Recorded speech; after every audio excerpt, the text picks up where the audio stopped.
my constant companion, and that is this chart on the national debt. And before I came here, by the way, I met with Mark Fishnecht, writer for the Mankato Free Press, and whenever I meet with the press, I come in with the chart. And I want you to know tomorrow I'm going to be at Farm Fest, and at Farm Fest I'm going to come in with the chart. The reason being, ladies and gentlemen, if we're going to talk about public policy, we have to acknowledge the 900-pound gorilla that is sitting in the living room. And the national debt is the 900-pound gorilla. And I am amazed that we could have Republican presidential debate after debate after debate after debate without the 900-pound gorilla ever being mentioned. And when it was mentioned, it was only in passing. Now, I want you to know my political advisors aren't the people in D.C. They are all the people here, plus the people I talk to at the parades, my town hall meetings, and the like. And they tell me that the debt is issue number one. And I want to clarify, I was asked by another reporter, Al, what are your top 3 issues? I said, number 1 is the national debt. Number 2 is the national debt. Number 3 is the national debt. And then I went on from there. So how serious is it? Well, $16 trillion and growing. And a year ago, the national debt in size exceeded our gross domestic product, all of the economic activity in our country for a year. And it didn't slow down there. Right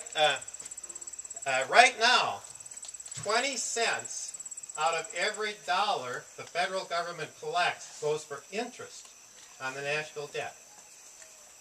2 years from now, that's going to be 25 cents. 4 years from now, that's going to be 30 cents out of every dollar the federal government collects is going to go to interest for the national debt.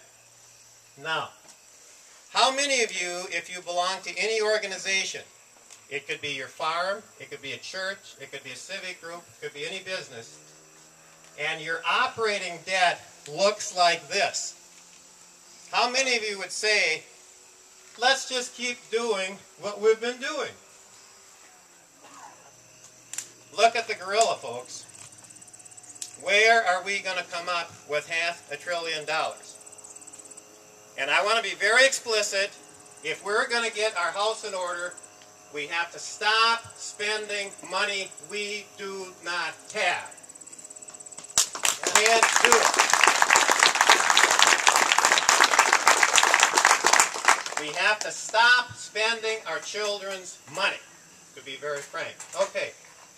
Food stamp portion of this, 80% of the bill, $400 billion roughly. Spending on food stamps has more than doubled in the last 4 years. It's gone from $30 billion a year up to 72. This farm bill takes it up to 80 and writes it in granite for 5 years. Okay? Money we do not have. Now, why is spending on food stamps totally out of control? And when you get a sense of how this works, you'll know why we are spending ourselves into bankruptcy. Okay? Here's what's happening. Yes, we have more people who are poor, but that's not the big thing. The food stamp bill law is constructed to turn us into a European-style welfare state. Here's how it works. The federal government pays 100% of food stamps. Okay? The state only pays half of the administrative cost. So every state wants to maximize the federal money coming in, right? Sure. So every state tries to get as many people on food stamps as it possibly can. You maximize the federal money coming in. Then the federal government allows the states to a large degree to set the eligibility.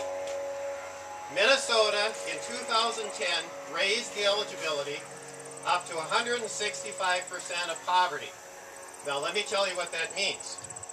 It means you can have a couple living together unmarried. By the way, this discriminates against marriage, just like Obamacare. A couple unmarried, 2 children, making $49,500 a year, they qualify for food stamps in Minnesota. That's how generous it is. Minnesota removed all requirements for assets. They can have $1 million house, they can have a Rolls Royce in the garage, they can have a nice boat, like I wish I had, they could be out fishing, like I wish I was, and still qualify for food stamps. In other words, the system is broken. In other words, the system is broken. The system needs reform. And so what is Congressman Walz out there saying? He's saying, pass this bill right now, fine print, before the public knows what it's really all about. Ladies and gentlemen, if we can't say no to this kind of wild, irresponsible government spending, then we are not going to solve this. Then we are not going to solve this. Now, what I'm saying here tonight is what I'm going to say to the farmers tomorrow at Farm Fest. And I am a farmer myself. And I'm going to say that we farmers can't allow ourselves to become human shields to the left that wants to destroy our country by turning it into a European-style welfare state that, in addition, is going broke. It's really very simple.